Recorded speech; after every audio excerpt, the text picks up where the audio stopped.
Во првите 4 дена од месец ноември, во сообраќајни несреќи на територија на државата, животот го загубија 6 лица.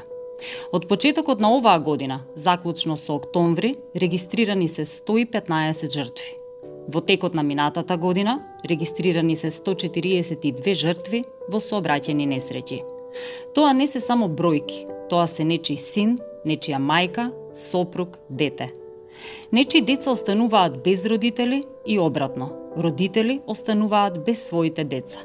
Овој, без дилема, поразителен биланс не е производ на природни катастрофи или воени конфликти, туку резултат на нашата култура, менталитет и однесување во сообраќајот. Не смееме да дозволиме сообраќајот од секојдневна неопходност да прерасне во нужно зло на современото живење.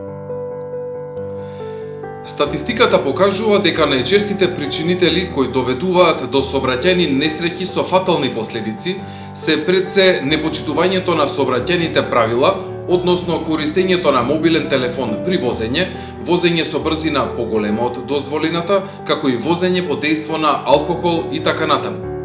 Апелираме до граѓаните: оставете го мобилниот телефон додека управувате со возилото. Не возете со брзина поголема од дозволената и не седнувајте зад воланот доколку сте конзумирале алкохол. Почитувајте ги сообраќајните правила и прописи и не го ставајте во ризик вашиот и животот на вашите најмили, како и на останатите учесници во сообраќајот.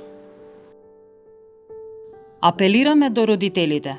Не им дозволувајте на вашите деца да управуваат било какво превозно средство без соодветна обука и дозвола.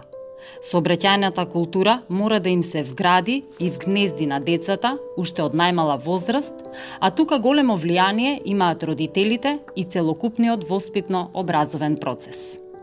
Затоа уште еднаш, со најголема одговорност, апелираме до сите учесници во сообраќајот: бидете совесни, внимателни и дисциплинирани.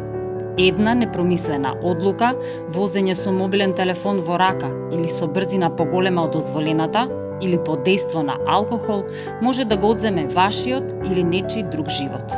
Нема ништо поважно од човечкиот живот. Безбедноста на патиштата не зависи само од полицијата и контролите, туку пред се од секој поединец зад воланот. Министерството за внатрешни работи ќе продолжи со засилените контроли на терен, но вистинската промена почнува со одговорноста на секој еден возач. Почитувајте ги правилата, намалете ја брзината и не седнувајте зад волан под дејство на алкохол. Да возиме со ум, не со емоции. Да не дозволиме нашето невнимание да биде причината некој да не се врати дома.